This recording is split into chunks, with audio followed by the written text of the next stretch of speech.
हे student, welcome once again. बच्चों, कैसे हैं आप सब? आशा करता हूँ सभी बच्चे फिट और फाइन होंगे। बच्चों, इस वाली वीडियो में ना हम लोग एक्सरसाइज 8.2 का जो 6 नंबर का क्वेश्चन है इसे सॉल्व करना सीखेंगे। और इसमें आप एक नई चीज़ सीखोगे, और वो चीज़ आपका कहाँ पर काम आएगा पता है? एक्सरसाइज 8.3 में जब आप कंपेयर करोगे ना फिर डेसिमल्स को, तब आपका वो चीज़ बहुत ज़्यादा अच्छे से काम आएगा। तो आइए स्टार्ट करते हैं, इस क्वेश्चन को सॉल्व करते हैं। पहले तो इसे रीड कर लेते हैं। यहाँ पर बोला क्या जा रहा कि between which two numbers in 10th place of the number line does each of the given number lie. यानी कि अगर हम लोग नंबर लाइन में देखें, नंबर लाइन यहाँ पर से आप भूल जाओ, बस ये दिमाग में रखो कि 10th के प्लेस में कौन से ऐसे दो प्लेस होंगे 10th के जिसके बीच में ये नंबर जो हमें दिए हुए ना वो आएगा। समझ में आया क्वेश्चन क्या है? चलो मैं सिंपल लैंग्वेज में समझाता हूँ। जैसे कि लिखा हुआ रहेगा 20, या फिर मान लो 20 नहीं लेते हम लोग, ले लेते हैं 15। तो 15 कौन कौन से दो नंबर के बीच में आएगा 10 के प्लेस में? तो 10 और 20 के बीच में आएगा। उसी तरीके से ले लिया मैंने 27, तो 27 किसके किसके बीच में आएगा? 20 और 30 के बीच में आएगा। बस वही चीज़ यहाँ पूछ रहा है, लेकिन ये यहाँ पर फर्क क्या है कि हमारे से ये बोला जा रहा है कि डेसिमल के 10th प्लेस में आपको बताना है। तो 10th प्लेस इसको बोलते हैं, आई होप आपको पता होगा। जो स्टार्टिंग का हमारा डेसिमल का जो पहला नंबर होता है ना, वही 10th प्लेस कहलाता है। उसके बाद वाला जो होता है 100th का प्लेस कहलाता है। जैसे ये जो 7 है वो 10th का प्लेस है, 5 जो है 100th का प्लेस है, उसके बाद जो होता है 1000th का प्लेस हो जाता है। ठीक है, तो यहाँ पर हमको 10th के कौन से दो प्लेसेस हैं जिनके बीच में ये नंबर्स आएगा वो बताना है। तो ये मैं आपको कॉपी में से समझा देता हूँ कैसे पता लगाएंगे। और हमेशा की तरह जो मैंने प्रीवियस वीडियोस बनाया है या जो मैं आगे की वीडियोस बनाऊंगा इस क्वेश्चन का या अगले एक्सरसाइज का, तो उनका लिंक नीचे डिस्क्रिप्शन बॉक्स में अवेलेबल है। वहाँ जाकर के ऑल वीडियोस ऑफ चैप्टर 8 में क्लिक करना, आपको सारे वीडियोस मिल जाएंगे। आइए स्टार्ट करें और इसे सॉल्व करना सीखें।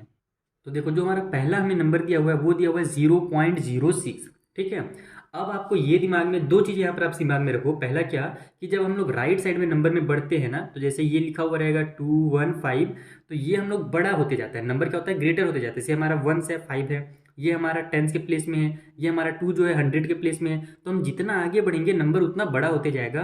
और उसी का अपोजिट होता है डेसिमल के उल्टे साइड। यानी कि अगर हम लोग डेसिमल की तरफ जितना आगे बढ़ेंगे ना, वो क्या होता है? उतना ही छोटा होते जाता है। डेसिमल के यहाँ पर जितना बड़ा नंबर, जैसे 5 लिखा हुआ है ना, तो 5 बड़ा है। और अगर 9 लिखा हुआ है तो 9 चूंकि 100 का प्लेस में है, इसीलिए ये क्या है? छोटा है। इसका मतलब क्या होता है कि 100 में से 9 पार्ट, और ये जो 5 का मतलब है वो होता है 10 में से 5 पार्ट। तो आप ही बताओ, अगर मैं आप 10 रसगुल्ले रख दूं, उसमें से आपको 5 दे दूं, और 100 रसगुल्ले रखूं, उसमें से आपको 9 दे दूं, तो आपको ज़्यादा कब मिलेगा? 10 में से 5 वाले में ज़्यादा मिलेगा, 100 में से 9 पार्ट आपको कम मिलेगा। सुना है ना मेरी बात? अगर उसको हम कंपेयर करें दोनों को आपस में, तो 100 में से 9 बहुत कम है, 10 में से 5 यानी कि आधा हो गया। और यहाँ पर आधा देने के लिए तो मुझे आपको 100 में से 50 देना पड़ेगा, तब आधा मिलेगा। तो इसका कहने का मेरा मतलब, मेन मतलब यही है, मकसद ये है कि डेसिमल आप जितना आगे बढ़ोगे ना, वो जो वैल्यू होता है उस डिजिट का उतना ही कम होते जाता है। पहले 100th हो जाएगा, फिर 10th, 1000th हो जाएगा, इस तरीके से वो और नीचे चला जाता है। ठीक है, तो ये जो हमारा है ये भी क्या किस प्लेस में है? 100th के प्लेस में। और ये क्या होता है? छोटा होता है 10th से। अब मान लो इसमें आपको कंफ्यूजन है, तो आपको सिंपल एक ट्रिक बताता हूँ। ये चीज़ हमेशा ध्यान रखना कि जैसे 0 पॉइंट लिखा हुआ है 1, तो इसी को हम लोग 0.10 भी कहते हैं, ये ध्यान रखना। कंपेयर जब हम करेंगे ना भी आगे वाला एक्सरसाइज में, एक्सरसाइज 8.3 में, तो वहाँ पर ये आपका काम आएगा कि 0 पॉइंट अगर 1 लिखा हुआ है तो उसको ही 0.10 भी कहा जाता है। 0.10 में से 0 हटा करके 0.1 लिखा जाता है। डेसिमल के बाद अगर 0 लिखा हुआ है ना, तो उसको नहीं लिखते हैं। सुना है ना एक बात? तो 0.1 है वही क्या एक्चुअल में 10th है। तो ये जो हमारा 0.6 है, आप ही बताओ ये किसके किसके बीच में आएगा? ये हमारा 0 और 0.10 के बीच में आएगा, यानी कि 0.1 के बीच में आएगा। 0.06 है ना, यानी कि 6 है ये, तो 6 के बीच में आता है। जो 6 होता है नॉर्मल 6, वो या तो 0 और 10 के बीच में आता है। अगर हम लोग 10th में केवल कंपेयर करें तो 0 और 10 के बीच में हमारा 6 आ जाएगा। सेम उसी तरीके से अगर हम डेसिमल में भी जाएंगे तो 0 और 0.1 के बीच में हमारा 0.06 आता है। ठीक है, ये एक्चुअल में इसको आप 6 मान लो, और ये जो 1 होता है वही हमारा 10 भी होता है। ये ध्यान रखना भी आपको, जो मैं एक्सरसाइज 8.3 बताऊंगा ना, तो इसका बहुत ज़्यादा वहाँ पर काम आने वाला है। जैसे दूसरा क्वेश्चन समझो, कितना था दूसरे नंबर में? कितना दिया हुआ था? 0.45 दिया हुआ है क्वेश्चन में, तो 0.45 लिख लेते हैं। अब ये किसके किसके बीच में आएगा? अब इसको आप 45 मान लो, अपने दिमाग में क्या करो, इसको 45 मान लो। तो 45 किसके किसके बीच में आता है? 40 और 50 के बीच में आता है। तो हम इसको क्या करेंगे? 0.4 लिख देंगे। 40 को देखो 0.4 लिखा जाता है स्टैंडर्ड फॉर्म में। ऐसे तो ये हमारे 0.40 लिखोगे तो गलत नहीं होगा, लेकिन जब हम इसको स्टैंडर्ड फॉर्म में लिखते हैं ना, तो डेसिमल के बाद अगर हमारे पास 0 है लास्ट में, तो उसको हटा दिया जाता है। चाहे एक 0 हो चाहे दो 0 हो, उसको नहीं लिखा जाता। तो ये हमारा 0.4 लिखा जाएगा 40, और इसके किसके बीच में? तो 0.50 यानी कि 0.5।